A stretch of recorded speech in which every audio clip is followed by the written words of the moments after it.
This is the DNA Pest Control Podcast with your hosts, Daniel and Anthony.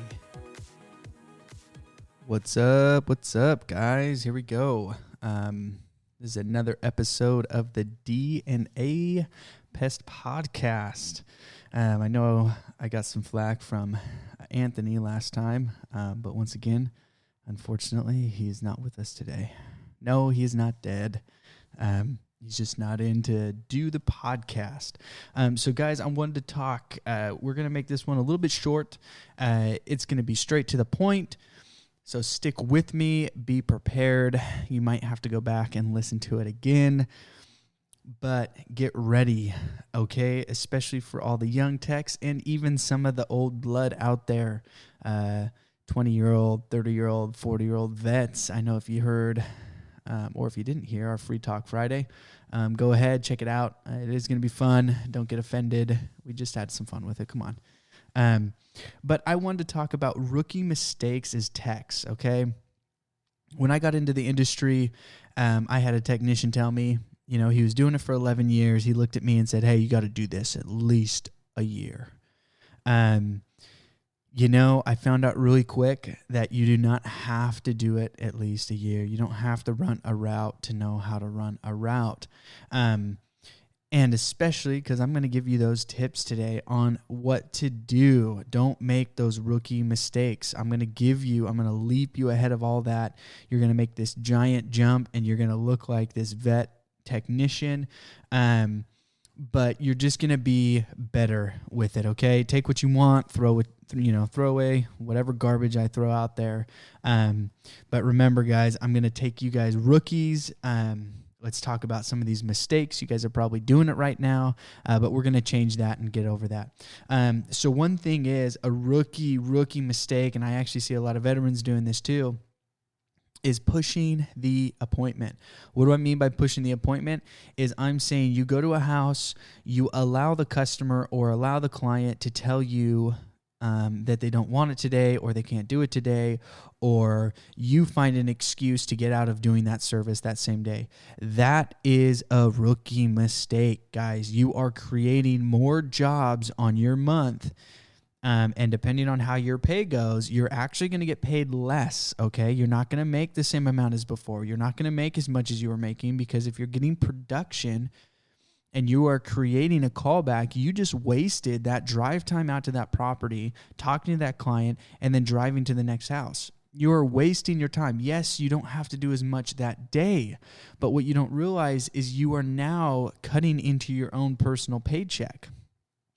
So do not push those appointments. I had a guy here a few years back. He did that right in front of me, and I was just blown away. I was like, why did you let them do that? In this scenario, the person said, oh, well, that person isn't home. And I said, well, that person doesn't have to be home for us to do the treatment. We're only doing an exterior treatment here. This is what we do every 2 months. Why are you allowing that person to come up with that excuse, to push it off? So what I've come up with is, if anybody says, oh, they're not home, I say, that's totally fine. We're just here to do the outside today.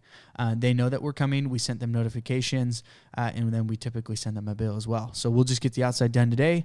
If you want to give them a call while I'm out here treating, give them a call. Have them, any questions or any concerns, if they need me to treat anything, just let me know while I'm here treating. So that's one way to allow them not to push that appointment. Another thing is, guys, is use callbacks. So I know that some owners might get mad at this, but use callbacks. So treating interior of homes, remember, we're trying to get the best quality out of it. And some of the rookie mistakes is trying to do a rodent estimate right then and there for their client, trying to treat the inside or the garage or everything right then and there. And the problem is depending on your day, you might not be able to do that. And so be willing to push those clients out. But push those clients out so that you can spend more time with them when you go back at a future appointment. The reason why you do that is because when you actually have 30 minutes, 45 minutes set apart just for that client, you are now giving them your full attention. When you go out there and you're running this quick appointment that's in and out super fast, you are not giving them the full attention. You're not giving them everything that you can. So you need to be better than that. You need to be able to say, no, I can't do this today. I'd love to, but it wasn't planned. But I want to give you my full attention to give you the best job possible. Because then what you do, you go out there, because you did a half-assed job, you go back out and you have to go out again and again and again and again. So prevent that by putting out an appointment. Okay, another big rookie mistake, treatments for the inside.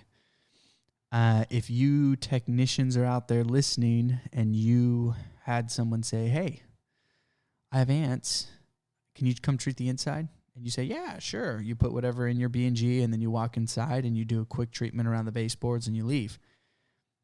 That right there is a biggest mistake, okay?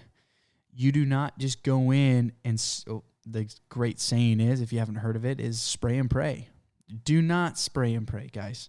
If you are going to go in and do a treatment and do a thorough job and the best treatment possible, you are going to go in and you are going to specifically hit the areas and bait and do whatever you need on the inside and the outside of the property, so that you are going to get the best treatment possible.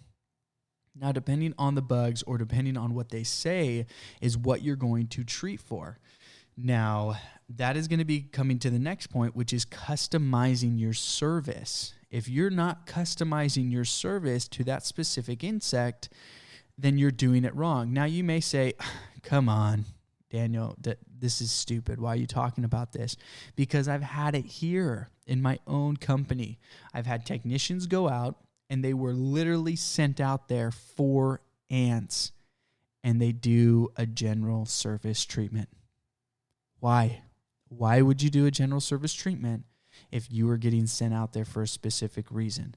Now, this is not just that one guy. I've seen it over the years I've been doing it, is guys will go out and then they create callbacks and callbacks and callbacks because they keep doing a general treatment with the exact same chemical and it does no results. So customize your service.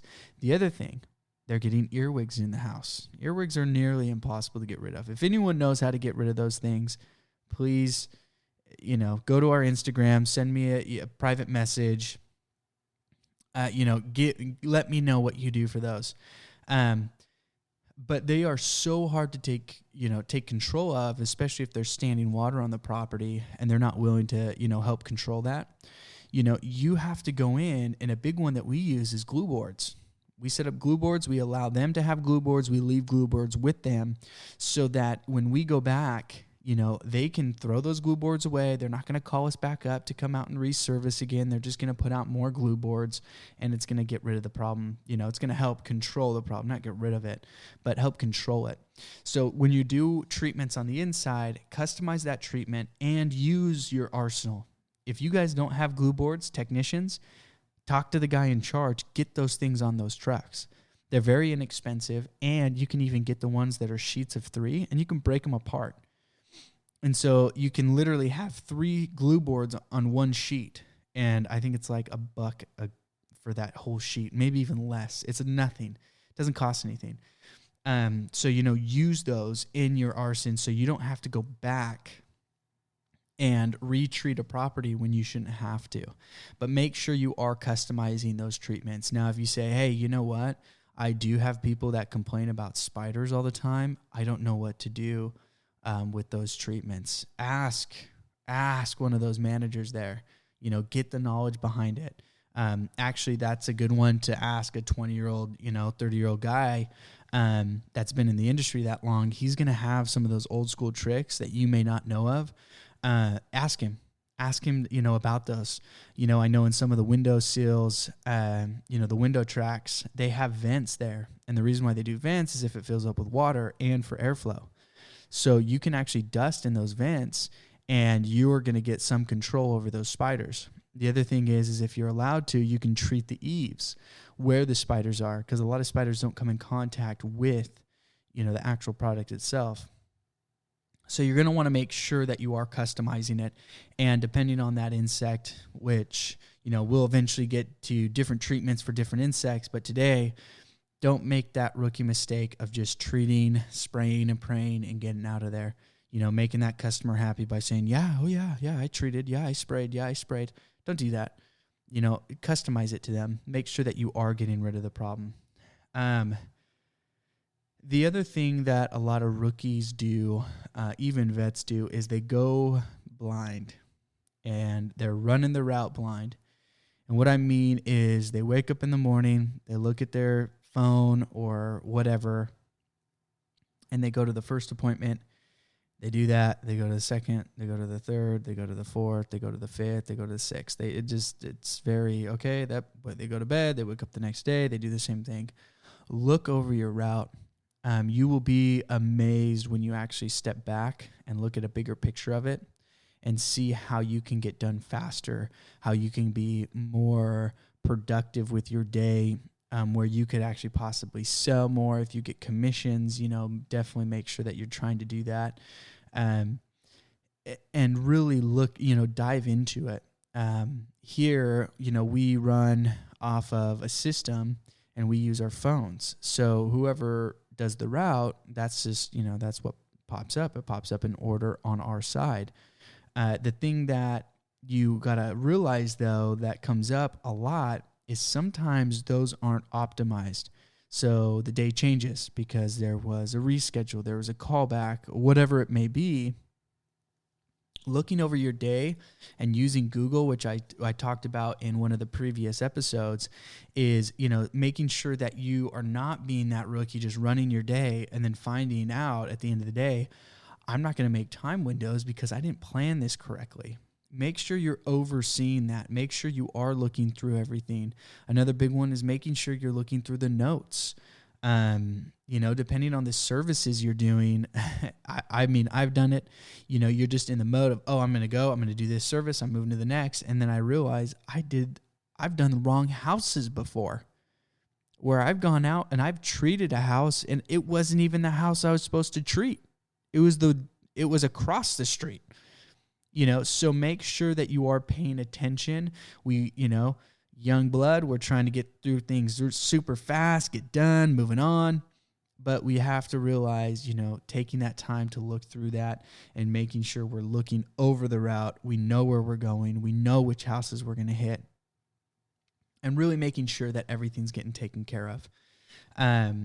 So, now the next thing is that we do here. So any owners that are listening, managers or anything like that, I suggest this. This is a huge help. And then it eliminates any excuses from any of your guys.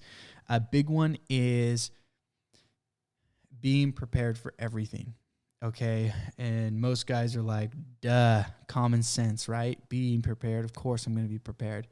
But that's doing a start and end shift prep. That's what we call it here. So what we do here is we start the day by going through a whole list of things. We check the truck. We make sure we have the chemicals. We do everything to make sure everything's up to par and that we're not missing anything for the day, because that part of the start shift prep is going through your route as well. So if you're not going through your route, you've already done the start shift prep wrong, which means if you did that wrong and we call you out on it, it's on you. It's not on us, because we gave you the tools. We're telling you what to do. We're telling you how to do it. So we're trying to eliminate any of these, mistakes that guys can easily have throughout the day, which I've had. I didn't have a start shift prep when I was running as a tech. We have that now to prevent stupid things from happening.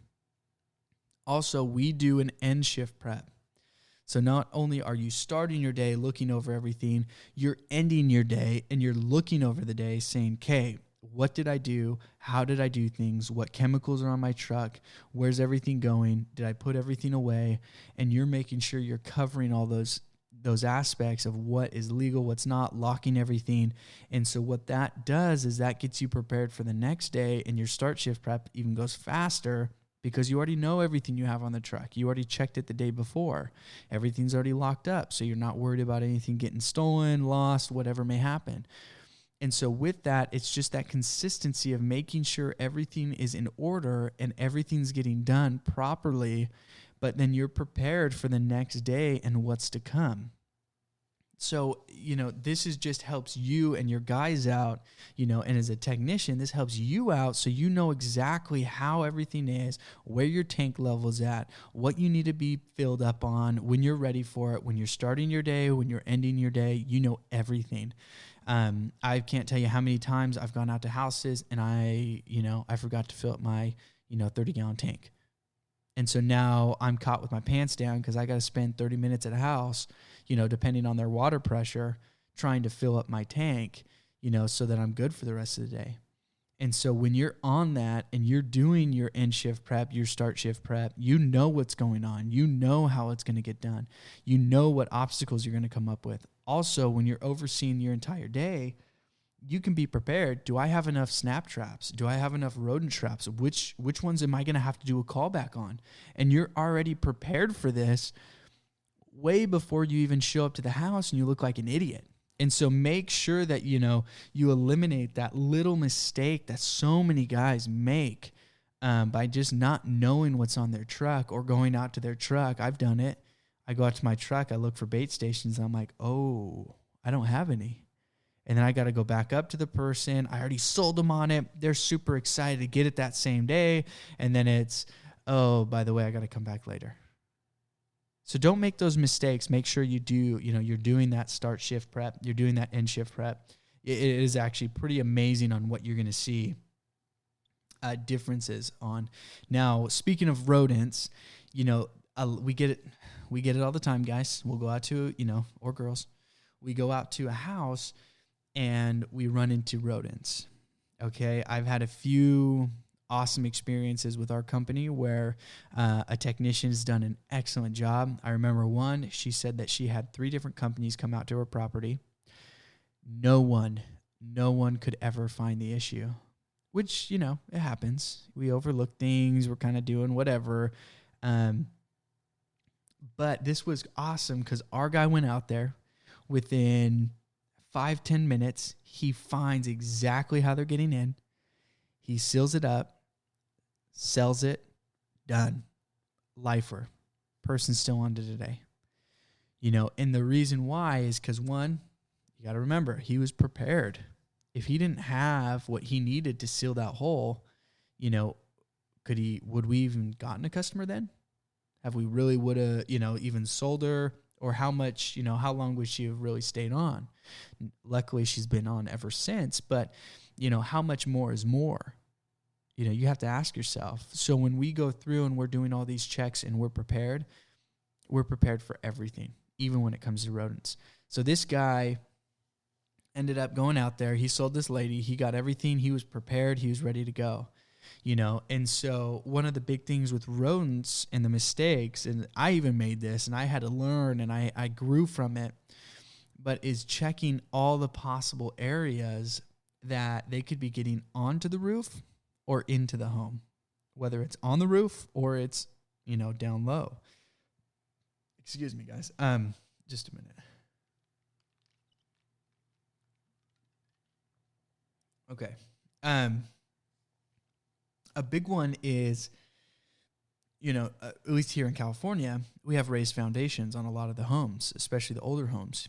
They were all built on raised foundations. So we have vents that go all the way around the house.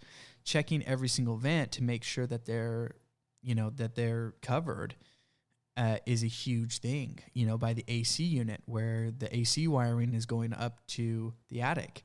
Making sure that's sealed. That's actually where the hole was that none of these guys actually found. We're talking 3 different companies. Now, I don't know if they just send out their rookies or inexperienced guys to these first calls, but I couldn't believe it. I couldn't believe that they oversaw that. So making sure that you're doing those extra steps, you're looking for any pathways onto the roof, whether it's vines, whether it's stucco leading up to a broken vent that's in the eave, whether it's a tree hanging over the roof, there's a eave pocket that's open. You want to make sure you're looking through all that. That's we'll talk about rodents at a later time because there's a lot to it. But making sure you're doing your due diligence when you're at the home to make sure that they're 100% covered. Those are just a few of the rookie mistakes that you can make while you're out there. So guys, if you need any help, or you heard something today and you're like, dang, you know what? I don't know anything about rodents. And I'm just that guy who just threw some bait up in an attic, or I put a bait station out, or I set up a snap trap up in the attic. Hopefully it'll catch it.